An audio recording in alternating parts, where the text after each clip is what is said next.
महाराष्ट्राचा हा वैभव आहे की 12 ज्योतिर्लिंगपैकी आज एका ज्योतिर्लिंगचा नतमस्तक होऊन दर्शन घेण्याचा एक सौभाग्य माझ्यासारख्या कार्यकर्त्याला आणि आम्हा तमाम कार्यकर्त्यांना आणि तेही नवनिर्वाचित आमदारांबरोबर आम्हाला या निमित्ताने मिळाला। त्याचा आनंद आहे। राज्यामध्ये चांगली प्रगती व्हावी, सर्वांच्या जीवनामध्ये सुख समृद्धी निर्माण व्हावी आणि ही जी कटुता जी राजकारणामध्ये आणि ते द्वेष जे निर्माण झालेले आहेत ते दूर व्हावे अशीतली आराधना आणि अशीतली प्रार्थना सर्वसामान्य गोरगरीब विशेषतः शेतकरी कष्टकरी कामगार असेल या सर्वांना सातत्याने न्याय मिळावा आशीर्वाद असावा असा महाशिवरात्रीच्या या शुभ दिवशी नतमस्तक होत असताना आम्ही प्रार्थना केलेली आहे।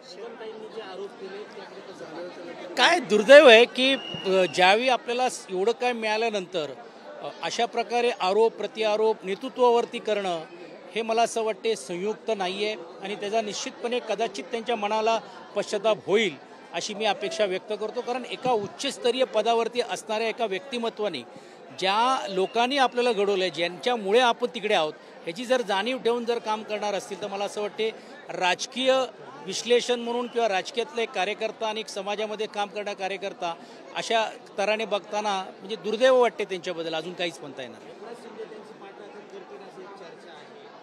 कसं आहे की आता अनेक लोक पाठराखण करण्याचं काम करतायत, अनेक लोक चर्चा करतायत, पण ही जी मंडळी ही कोण आहेत यांना हे कोणाच्यामुळे इथपर्यंत आलेले आहेत ह्याची जाणीव किमान तरी त्यांनी ठेवायला पाहिजे होती। ठीक आहे, राजकारणामध्ये दोन भाग असतात, दोन विचार असतात, तुम्हाला काही गोष्टी पटलं नाही, तुम्ही राजकारणासाठी सत्तेसाठी जे काय केलं असेल तो त्यांचा विषय, पण एवढं झाल्यानंतर पण परत अशा एका व्यासपीठावरती जिकडे विचाराची घडणं व्हायला पाहिजे ती न करता अशा प्रकारे जे करण्याचं काम करतायत हे दुर्दैवी आहे।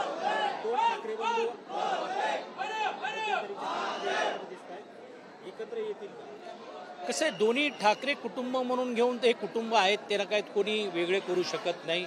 वैचारिक म्हणा किंवा ज्या विचाराने बाळासाहेबांच्या यांनी प्रेरित होऊन दोघांनी काम करण्याचा प्रयत्न केलेला आहे असं भविष्यवाणी मी करणारा कोण नाही, परंतु आता जी टोकाची एकंदरीत भूमिका झालेली आहे त्यात फार लवकर काहीतरी होईल अशातला भाग नाही। आणि दुसरी महत्त्वाची अशी आहे की विशेषतः ज्या पक्षाबरोबर आणि ज्या पक्षाचे जे नेते आहेत त्यांच्याबद्दलचा विश्वासार्थी हा जो एक प्रश्नचिन्ह सर्वांच्या मनामध्ये समाजाच्या निर्माण झालेला आहे तो कितपर्यंत पुढे येऊन अशा गोष्टीसाठी एकत्रित रीतीने किंवा समाजासाठी काम करण्यासाठी एकोपाने राहील की नाही राहील हा प्रश्न आहे। जनभावना तर ही पण होती की कुटुंब तुटलं पण नाही पाहिजे होतं तरी देखील एक वेगळा पक्ष झाला।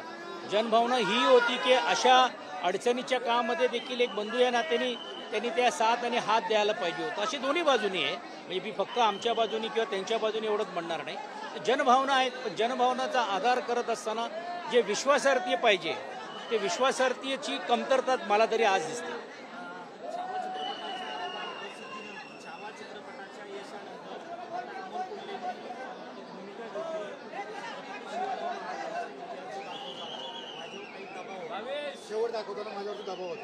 हे दुर्दैवी आहे, जर आज ते तसे म्हणत होते तर असं कुठचा दबाव होता आणि अशा दबावाखाली का ते बळी पडलेत। आज समजा ते माझे सहकारी आहेत, खासदार आहेत, परंतु मला असं वाटतं अभिनेत्याच्या व्यतिरिक्त पण जी समाजामध्ये काम करणारे कार्यकर्त्याची एक मनामध्ये जिद्द असली पाहिजे आणि मला असं वाटते त्यावेळी त्यांनी त्याला विरोध केला पाहिजे होता किंवा परखटपणे येऊन त्यांनी स्पष्ट सांगायला पाहिजे की हे मी करणारच किंवा नाही तर मला याच्यातून तुम्हाला बाहेर यावं लागेल किंवा बाहेर करावं लागेल। ही भूमिका त्यांनी घेतली असती तर खरोखरच त्यांच्याबद्दलचा आदर अजून माझा वाढला। अर्थात तो आदर आजही कायम आहे, पण ते आदर ठेवत असताना अशा गोष्टी आता पुढे येणं आणि आपण बघितलं असेल की छावा हे देशाच्या स्तरावरती हिंदी चित्रपटमध्ये आणि ज्या कौशल्याने विकी कौशल असेल किंवा इतरांनी काम केल्यानंतर त्याची हात आहेत, पण या अगोदर अनेक नाटकं झालीत, अनेक असे कलाकार लेखन झालेले आहेत, मग ती प्रसिद्धी का मिळाली नाही ही जी खंत महाराष्ट्रामध्ये समाजामध्ये काम करणारा एक कार्यकर्ता आहे। मला आठवते की संगमेश्वरच्या जवळ कसब्याला मी ज्यावेळी गेलो होतो सरदेसाई वाड्याकडे पाहताना पण खऱ्या अर्थाने स्मारकाची रूपरेषा किंवा स्मारक म्हणून स्वरूपमध्ये आजही दुर्दैवाने तिकडचे राज्यकर्ते मग त्यात आम्ही पण आहोत आपण कमी पडलो आणि छावानंतर आता त्याची ती चर्चा होते। छावानंतर आपले छत्रपती किती महान होते हे जी आज आपल्याला आठवण एका चित्रपटातून आपल्याला व्हावी हे माझ्यासारख्या कार्यकर्त्याला दुर्दैवी वाटते। कारण आम्हाला लहानपणापासून जे इतिहास शिकवलं गेलं ते इतिहासाची आखणी करून गेली मग हे प्रकटपणे अजून लोकांपर्यंत आणण्यासाठी आम्ही सर्वजणच कमी पडलो आहोत का, किंवा राज्यमर्यादेवरून आपण कमी पडलो आहोत का, हा प्रश्न आपल्या सर्वांना विचार करावा लागेल. नाही, मी असं म्हणणार नाही, कारण शेवटी ते कलाकार आहेत, त्यांना जे दिलेली स्क्रिप्ट आहेत किंवा काय ते आहेत, त्यांना वैयक्तिक स्वातंत्र्य असताना त्यांनी त्यांच्या स्वतःच्या यूट्यूब चॅनलवरती महाराजांची भूमिका किंवा महाराजांच्याबद्दल त्यांचा जो वैयक्तिक मत आहे प्रकटपणे मांडलेलं आहे. तर मला असं वाटत नाही. मत्स्यजोगचे देशमुख कुटुंबीय ते आजपासून तरी उपोषणाला बसले होते. त्यांचं उपोषण सुरू आहे.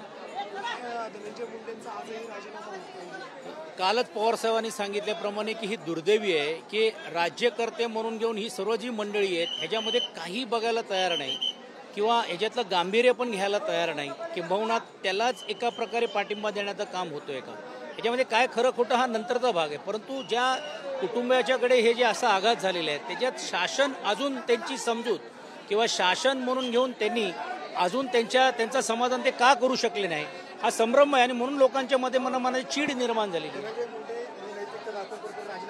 हे असलं आता हेच ते नेतृत्वाने ठरवायचं आहे. म्हणजे नेतृत्वाने ठरवायचं आहे, आरोप सिद्ध झाल्यानंतर ठरवायचं आहे का नैतिकतेच्या आधारावर करायचं होतं त्यांचा विचार आहे. पण कुटुंबावरती जो आघात झालेला आहे, कुटुंबाच्या मनामध्ये जी एक भीतीचं वातावरण किंबहुना कुटुंबाच्या मनामध्ये एक प्रश्न निर्माण झालेला आहे की आम्हाला न्याय मिळेल की नाही मिळेल, यासाठी सरकार कमी पडलेलं हे नकारू शकणार नाही. देश विदेशातील प्रत्येक घडामोडींचे लाईव्ह अपडेट मिळवण्यासाठी आता साम टीव्हीच्या सर्व सोशल मीडिया प्लॅटफॉर्मला लाईक, फॉलो आणि सबस्क्राईब करा. तसंच सर्व नोटिफिकेशनसाठी बेल आयकॉन प्रेस करायला विसरू नका.